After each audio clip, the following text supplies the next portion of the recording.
so much. Thank you. Thank you. Thank you. It's good to be home. Thank you. Thank you.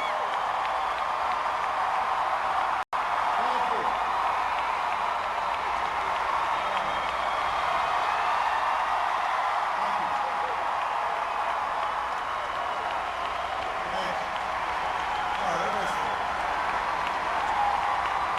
We're on live TV here. I gotta move. Come on.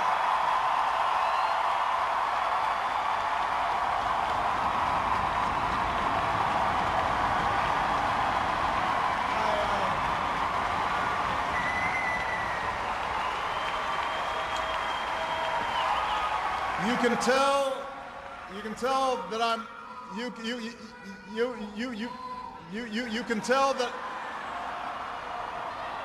You can tell that I'm a lame duck because nobody's following instructions. Everybody have a seat.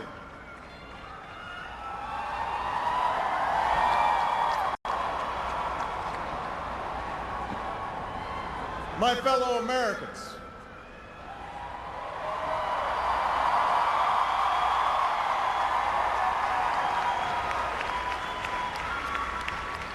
Michelle and I have been so touched by all the well wishes that we've received over the past few weeks.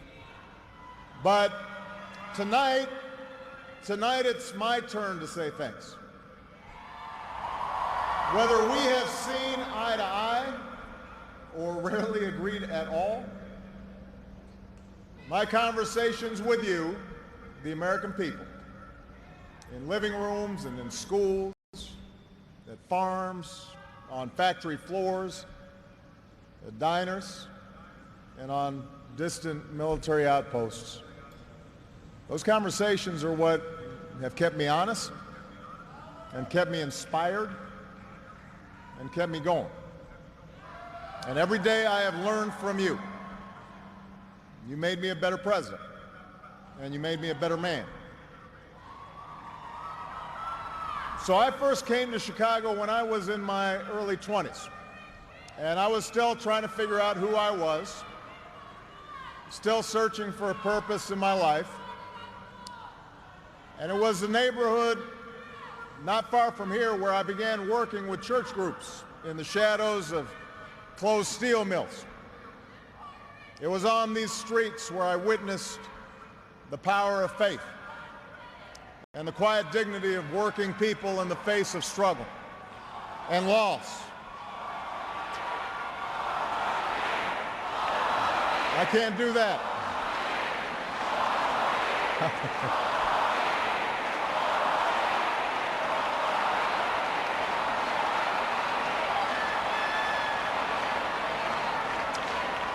Now, this is where I learned that change only happens when ordinary people get involved and they get engaged and they come together to demand it. After 8 years as your president, I still believe that. And it's not just my belief. It's the beating heart of our American idea, our bold experiment in self-government. It's the conviction that we are all created equal, endowed by our Creator with certain unalienable rights, among them life, liberty, and the pursuit of happiness. It's the insistence that these rights, while self-evident, have never been self-executing. That we, the people, through the instrument of our democracy, can form a more perfect union. What a radical idea. The great gift that our founders gave to us. The freedom to chase our individual dreams through our sweat and toil and imagination, and the imperative to strive together as well to achieve a common good, a greater good. For 240 years, our nation's call to citizenship has given work and purpose to each new generation.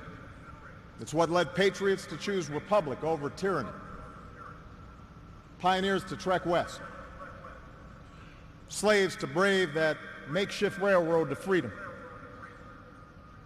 It's what pulled immigrants and refugees across oceans and the Rio Grande. It's what pushed women to reach for the ballot.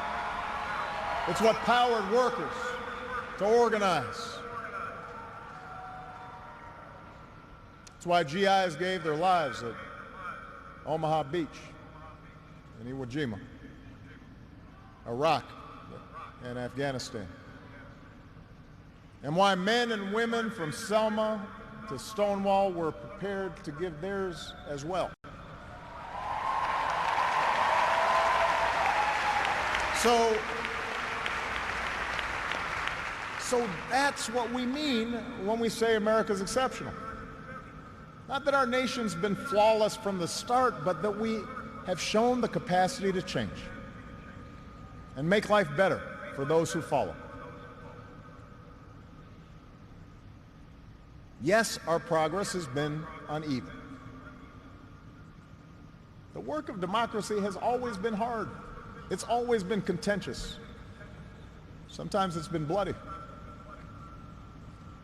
For every 2 steps forward, it often feels we take 1 step back. But the long sweep of America has been defined by forward motion, a constant widening of our founding creed to embrace all, and not just some.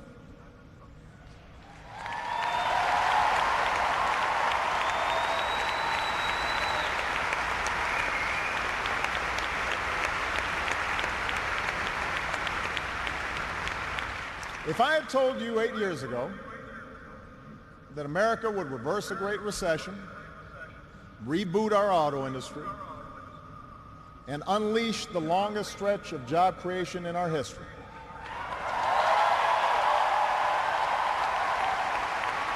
if I had told you that we would open up a new chapter with the Cuban people, shut down Iran's nuclear weapons program without firing a shot, take out the mastermind of 9/11. If I had told you that we would win marriage equality and secure the right to health insurance for another 20 million of our fellow citizens,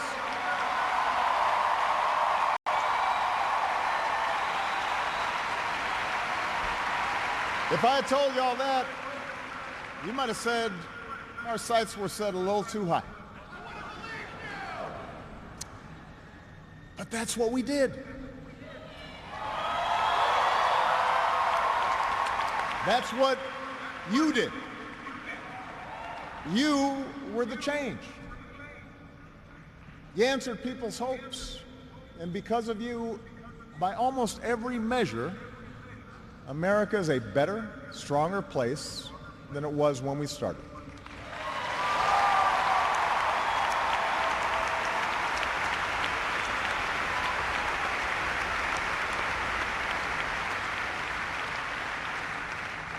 In 10 days, the world will witness a hallmark of our democracy. No. The peaceful transfer of power from one freely elected president to the next.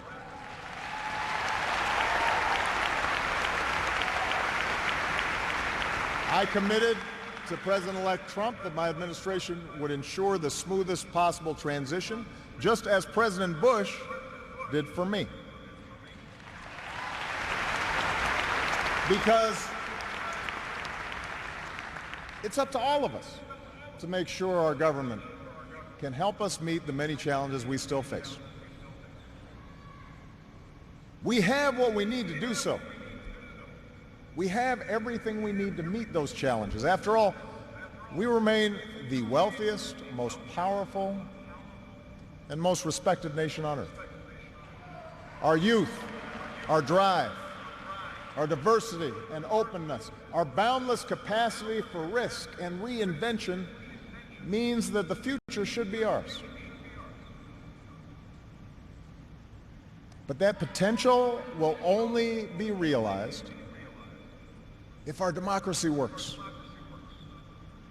Only if our politics better reflects the decency of our people. Only if all of us, regardless of party affiliation or particular interests, help restore the sense of common purpose that we so badly need right now. And that's what I want to focus on tonight, the state of our democracy. Understand, democracy does not require uniformity. Our founders argued, they quarreled, eventually they compromised. They expected us to do the same. But they knew that democracy does require a basic sense of solidarity. The idea that for all our outward differences, we're all in this together, that we rise or fall as one.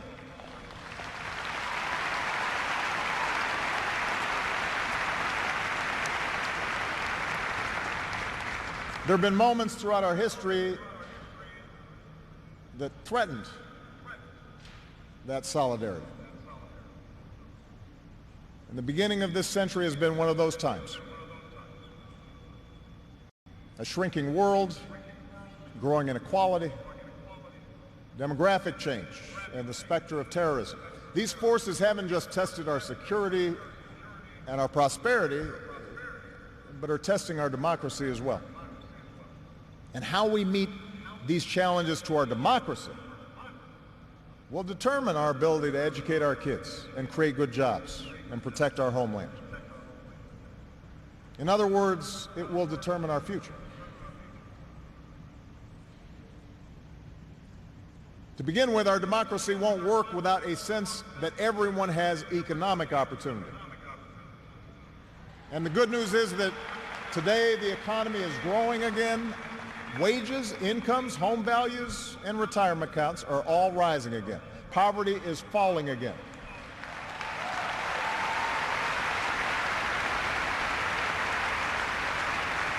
The wealthy are paying a fair share of taxes, even as the stock market shatters records. The unemployment rate is near a 10-year low. The uninsured rate has never, ever been lower.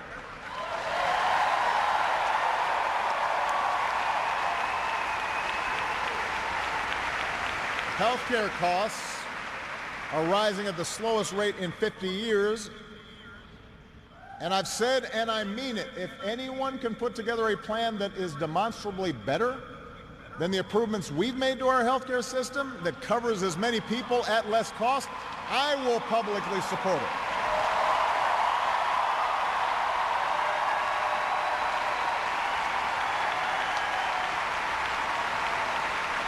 Because that, after all,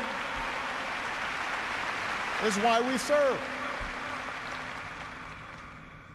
Not to score points or take credit, but to make people's lives better. But for all the real progress that we've made, we know it's not enough. Our economy doesn't work as well or grow as fast when a few prosper at the expense of a growing middle class and ladders for folks who want to get into the middle class. That's the economic argument, but stark inequality is also corrosive to our democratic idea. While the top 1% has amassed a bigger share of wealth and income, too many of our families in inner cities and in rural counties have been left behind. The laid-off factory worker, the waitress or healthcare worker who's just barely getting by and struggling to pay the bills, convinced that the game is fixed against them, that their government only serves the interests of the powerful. That's a recipe for more cynicism and polarization in our politics. Now, there are no quick fixes to this long-term trend. I agree, our trade should be fair and not just free. But the next wave of economic dislocations won't come from overseas. It will come from the relentless pace of automation that makes a lot of good middle-class jobs obsolete.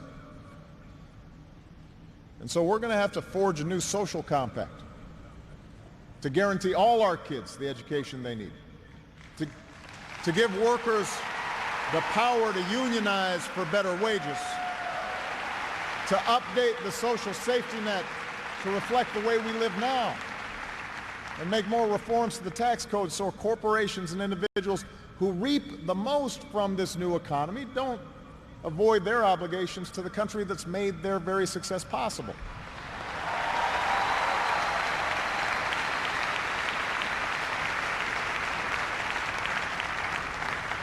We can argue about how to best achieve these goals, but we can't be complacent about the goals themselves. For if we don't create opportunity for all people, the disaffection and division that has stalled our progress will only sharpen in years to come. There's a second threat to our democracy, and this one is as old as our nation itself. After my election, there was talk of a post-racial America. And such a vision, however well-intended, was never realistic. Race remains a potent and often divisive force in our society. Now, I've lived long enough to know that race relations are better than they were 10 or 20 or 30 years ago, no matter what some folks say. You can see it not just in statistics, you see it in the attitudes of young Americans across the political spectrum. But we're not where we need to be. And all of us have more work to do. If every economic issue is framed as a struggle between a hardworking white middle class and an undeserving minority, then workers of all shades are going to be left fighting for scraps while the wealthy withdraw further into their private enclaves.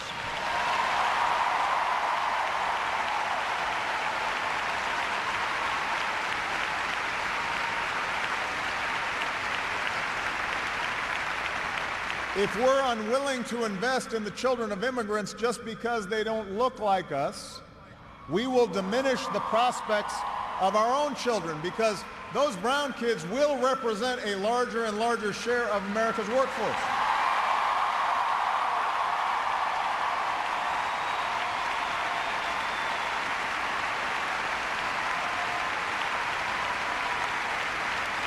And we have shown that our economy doesn't have to be a zero-sum game.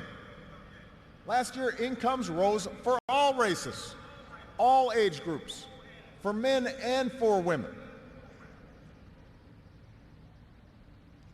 So if we're going to be serious about race going forward, we need to uphold laws against discrimination in hiring and in housing and in education and in the criminal justice system. That is what our Constitution and our highest ideals require.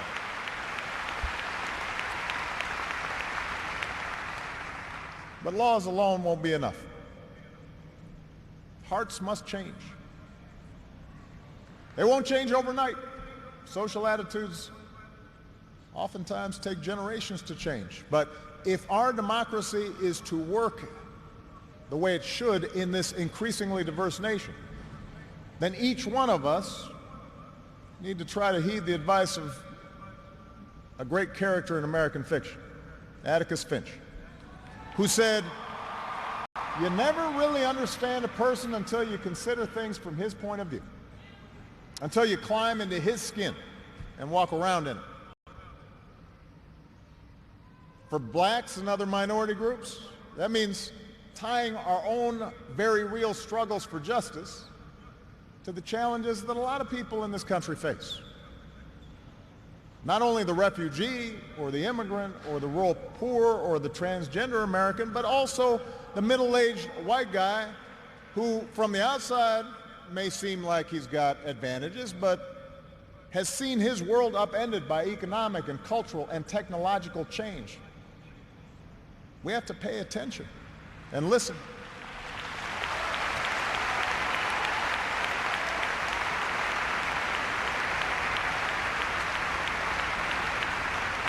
For white Americans, it means acknowledging that the effects of slavery and Jim Crow didn't suddenly vanish in the 60s. That when minority groups voice discontent, they're not just engaging in reverse racism or practicing political correctness. When they wage peaceful protests, they're not demanding special treatment, but the equal treatment that our founders promised.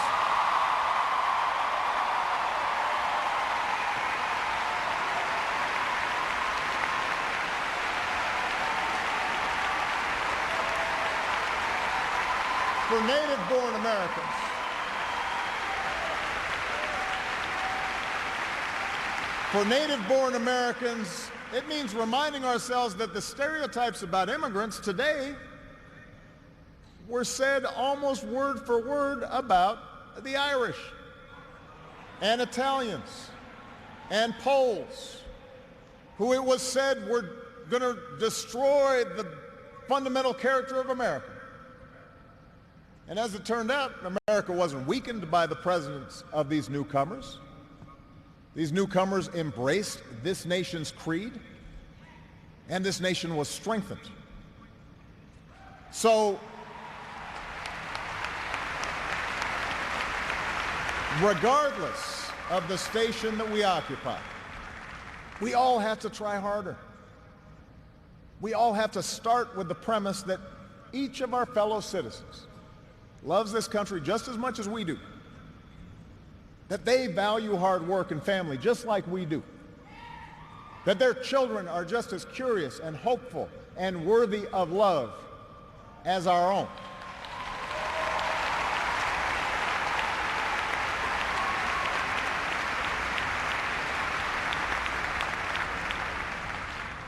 And that's not easy to do. For too many of us, it's become safer to retreat into our own bubbles, whether in our neighborhoods or on college campuses or places of worship, or especially our social media feeds. Surrounded by people who look like us and share the same political outlook and never challenge our assumptions. And the rise of naked partisanship and increasing economic and regional stratification, the splintering of our media into a channel for every taste. All this makes this great sorting seem natural, even inevitable. And increasingly, we become so secure in our bubbles that we start accepting only information, whether it's true or not, that fits our opinions, instead of basing our opinions on the evidence that is out there.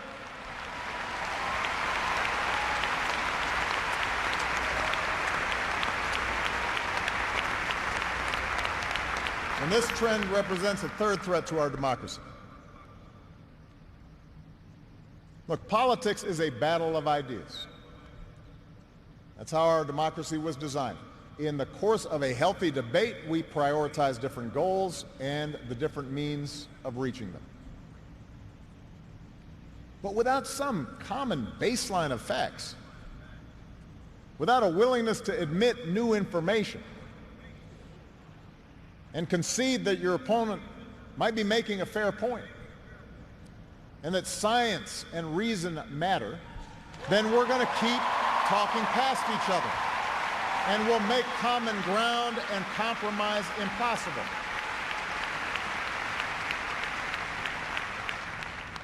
And isn't that part of what so often makes politics dispiriting? How can elected officials rage about deficits when we propose to spend money on preschool for kids, but not when we're cutting taxes for corporations? How do we excuse ethical lapses in our own party, but pounce when the other party does the same thing? It's not just dishonest, this selective sorting of the facts. It's self-defeating. Because, as my mom used to tell me, reality has a way of catching up with you.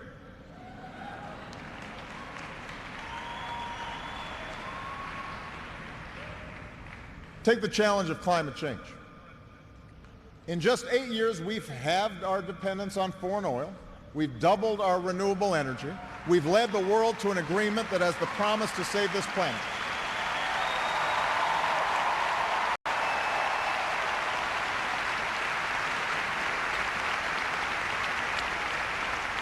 But without bolder action, our children won't have time to debate the existence of climate change.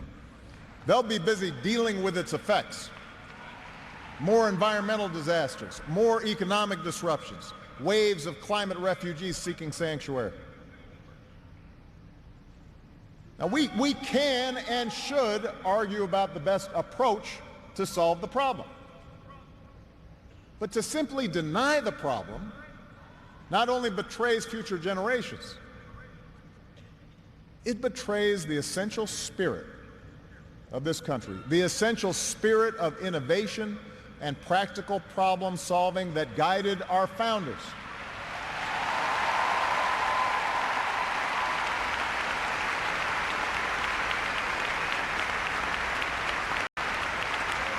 It is that spirit born of the Enlightenment that made us an economic powerhouse. The spirit that took flight at Kitty Hawk and Cape Canaveral. The spirit that cures disease and put a computer in every pocket. It's that spirit, a faith in reason and enterprise and the primacy of right over might that allowed us to resist the lure of fascism and tyranny during the Great Depression, that allowed us to build a post-World War II order with other democracies, an order based not just on military power or national affiliations, but built on principles: the rule of law, human rights, freedom of religion and speech and assembly, and an independent press.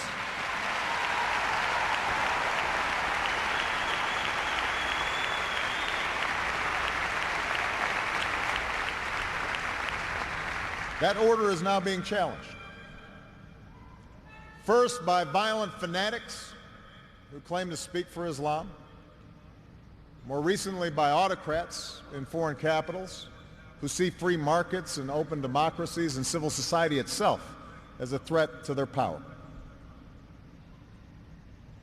The peril each poses to our democracy is more far-reaching than a car bomb or a missile.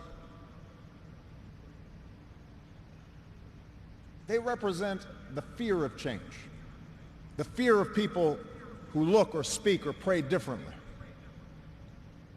a contempt for the rule of law that holds leaders accountable, an intolerance of dissent and free thought,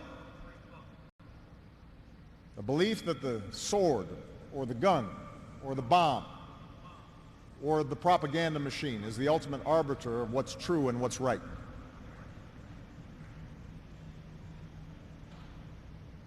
Because of the extraordinary courage of our men and women in uniform, because of our intelligence officers and law enforcement and diplomats who support our troops, no foreign terrorist organization has successfully planned and executed an attack on our homeland these past 8 years. And although Boston and Orlando and San Bernardino and Fort Hood remind us of how dangerous radicalization can be, our law enforcement agencies are more effective and vigilant than ever. We have taken out tens of thousands of terrorists, including bin Laden.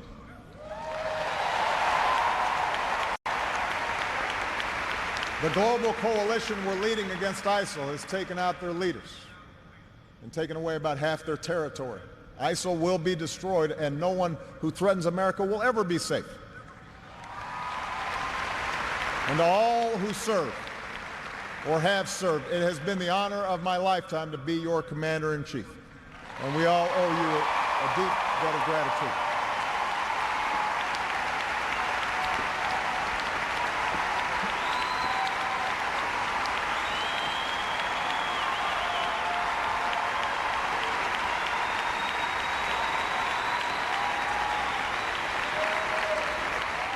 But protecting our way of life, that's not just the job of our military. Democracy can buckle when it gives in to fear. So just as we, as citizens, must remain vigilant against external aggression, we must guard against a weakening of the values that make us who we are. And that's why for the past 8 years, I've worked to put the fight against terrorism on a firmer legal footing. That's why we've ended torture, worked to close Gitmo, reformed our laws governing surveillance to protect privacy and civil liberties. That's why I reject discrimination against Muslim Americans, who are just as patriotic as we are.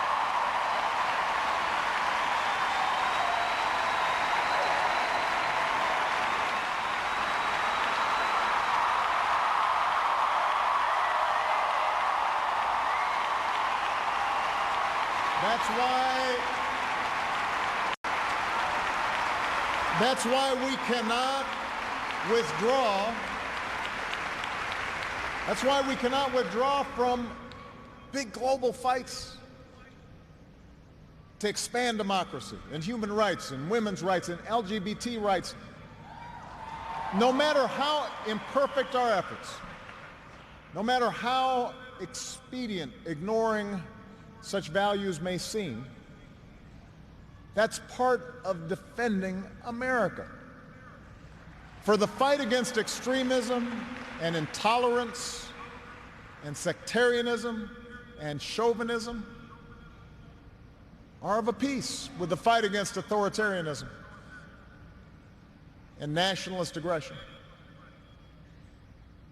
If the scope of freedom and respect for the rule of law shrinks around the world, the likelihood of war within and between nations increases,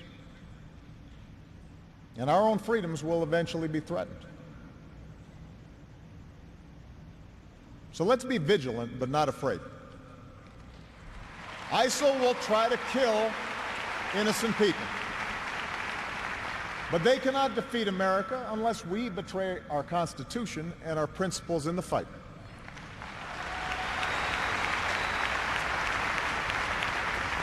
Rivals like Russia or China cannot match our influence around the world unless we give up what we stand for and turn ourselves into just another big country that bullies smaller neighbors.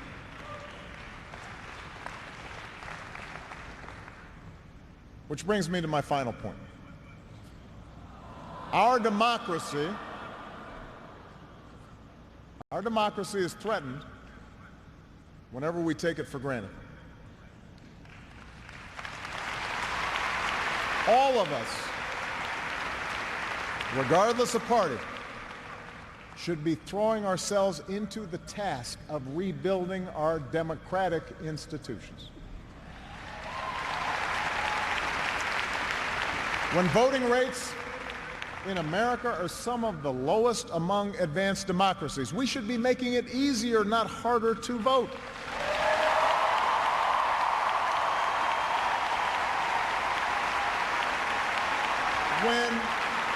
When trust in our institutions is low, we should reduce the corrosive influence of money in our politics and insist on the principles of transparency and ethics in public service. When Congress is dysfunctional, we should draw our congressional districts to encourage politicians to cater to common sense and not rigid extremes.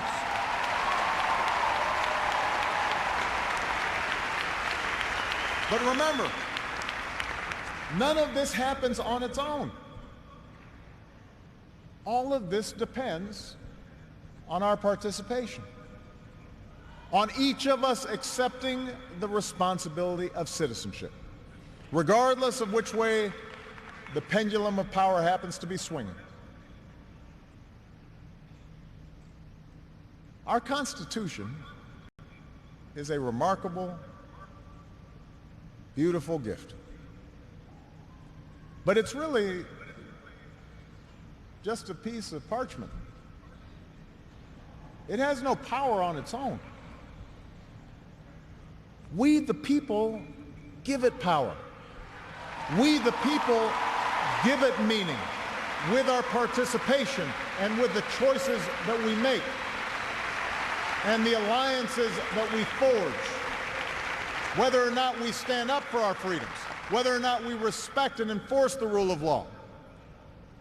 That's up to us. America's no fragile thing, but the gains of our long journey to freedom are not assured.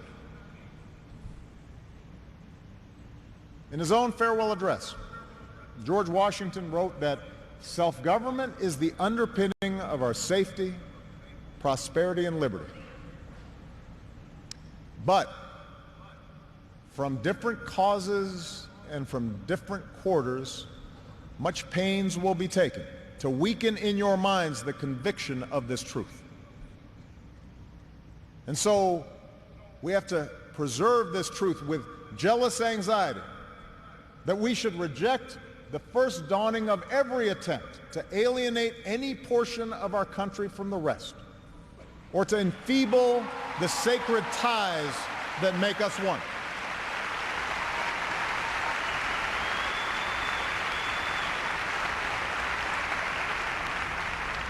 America, we weaken those ties when we allow our political dialogue to become so corrosive that people of good character aren't even willing to enter into public service. So coarse with rancor that Americans with whom we disagree are seen not just as misguided, but as malevolent.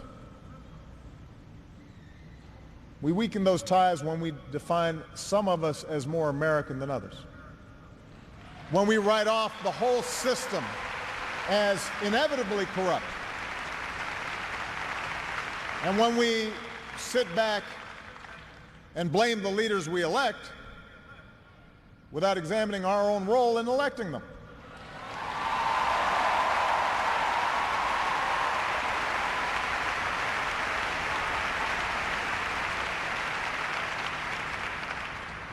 It falls to each of us to be those anxious, jealous guardians of our democracy, to embrace the joyous task we've been given, to continually try to improve this great nation of ours. Because for all our outward differences, we in fact all share the same proud title,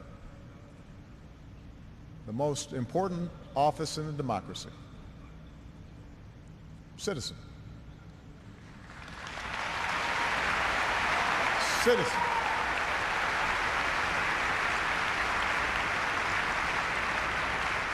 So you see, that's what our democracy demands. It needs you. Not just when there's an election, not just when your own narrow interest is at stake, but over the full span of a lifetime. If you're tired of arguing with strangers on the internet, try talking with one of them in real life.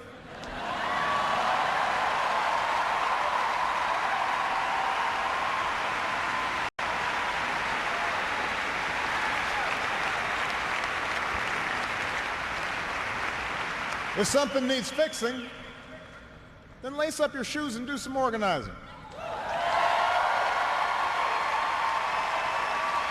If you're disappointed by your elected officials, grab a clipboard, get some signatures, and run for office yourself.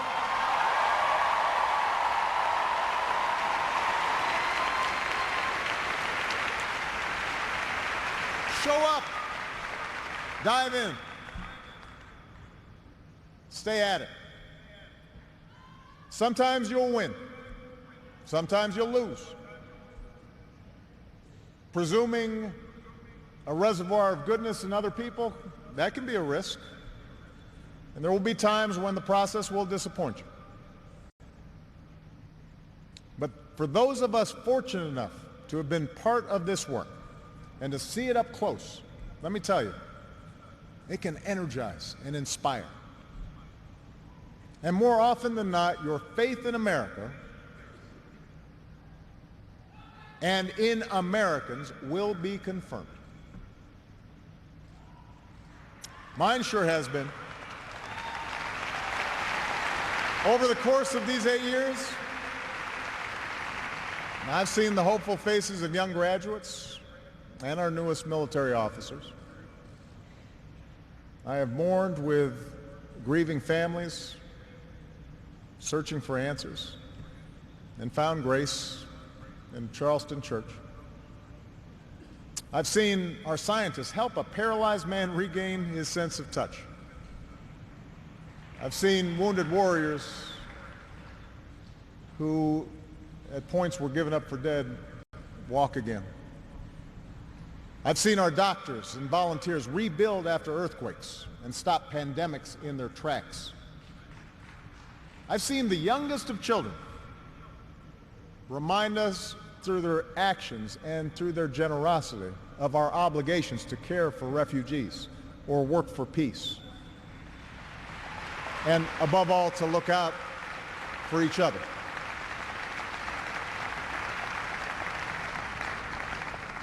So that faith that I placed all those years ago, not far from here, in the power of ordinary Americans to bring about change, that faith has been rewarded in ways I could not have possibly imagined. And I hope your faith has too. Some of you here tonight or watching at home, you were there with us in 2004, in 2008, 2012.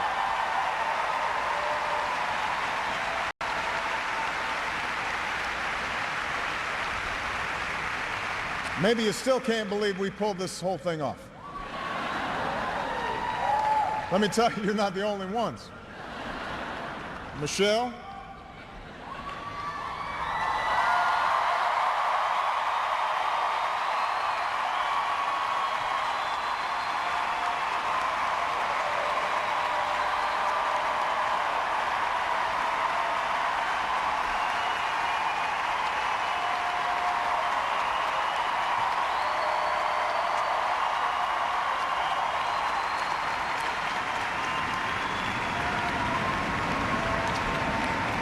Michelle LaVaughn Robinson, girl of the South Side.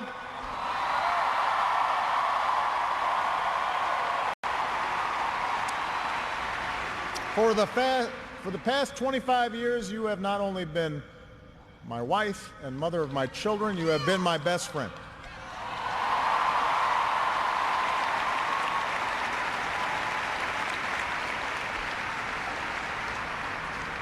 You took on a role you didn't ask for, and you made it your own, with grace and with grit and with style and good humor.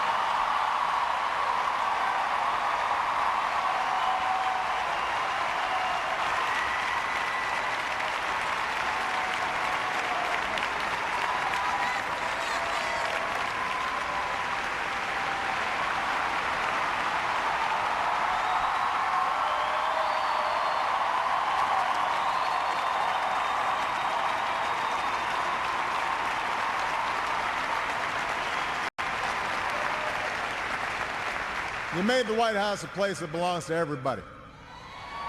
And a new generation sets its sights higher because it has you as a role model. So you have made me proud, and you have made the country proud.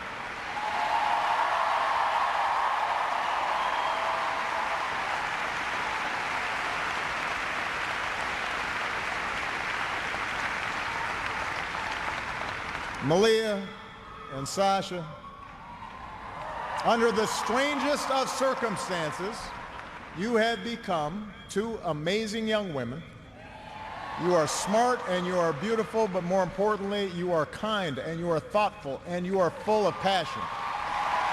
And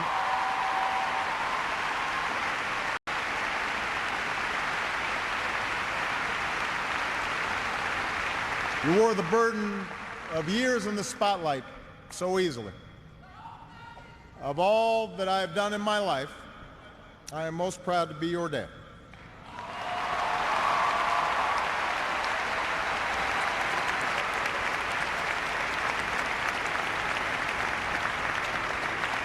To Joe Biden,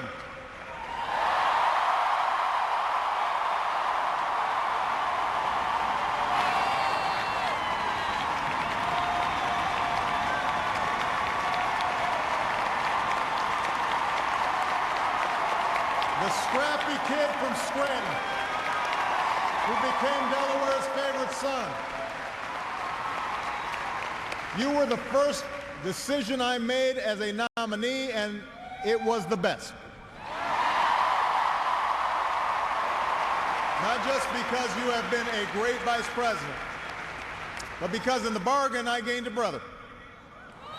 And we love you and Jill like family, and your friendship has been one of the great joys of our lives.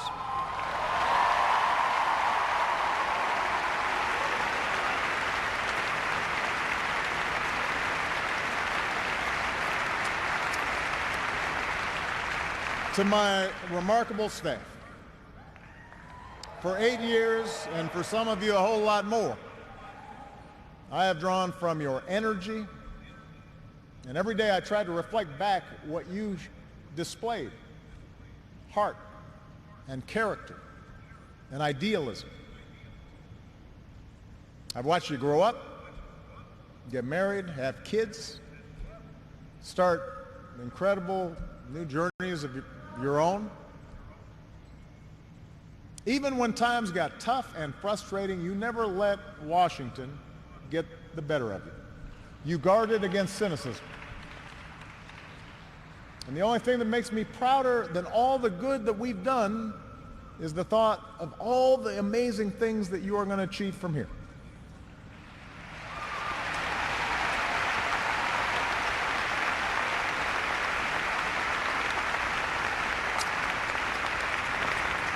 And to all of you out there, every organizer who moved to an unfamiliar town, every kind family who welcomed them in, every volunteer who knocked on doors, every young person who cast a ballot for the first time, every American who lived and breathed the hard work of change, you are the best supporters and organizers anybody could ever hope for, and I will be forever grateful. Because you did change the world. You did. And that's why I leave this stage tonight even more optimistic about this country than when we started. Because I know our work has not only helped so many Americans, it has inspired so many Americans, especially so many young people out there, to believe that you can make a difference, to hitch your wagon to something bigger than yourselves. Let me tell you, this generation coming up, unselfish, altruistic, creative, patriotic, I've seen you in every corner of the country. You believe in a fair and just and inclusive America. You know that constant change has been America's hallmark, that it's not something to fear, but something to embrace. You are willing to carry this hard work of democracy forward. You'll soon outnumber all of us, and I believe as a result, the future is in good hands.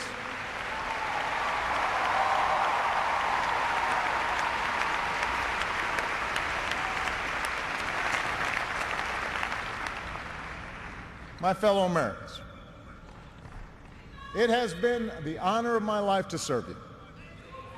I won't stop. In fact, I will be right there with you as a citizen for all my remaining days. But for now, whether you are young or whether you're young at heart, I do have one final ask of you as your president. The same thing I asked when you took a chance on me 8 years ago. I am asking you to believe, not in my ability to bring about change, but in yours. I am asking you to hold fast to that faith written into our founding documents, that idea whispered by slaves and abolitionists, that spirit sung by immigrants and homesteaders and those who marched for justice, that creed reaffirmed by those who planted flags from foreign battlefields to the surface of the moon, a creed at the core of every American whose story is not yet written. Yes, we can. Yes, we did. Yes, we can. Thank you. God bless you. May God continue to bless the United States of America. Thank you.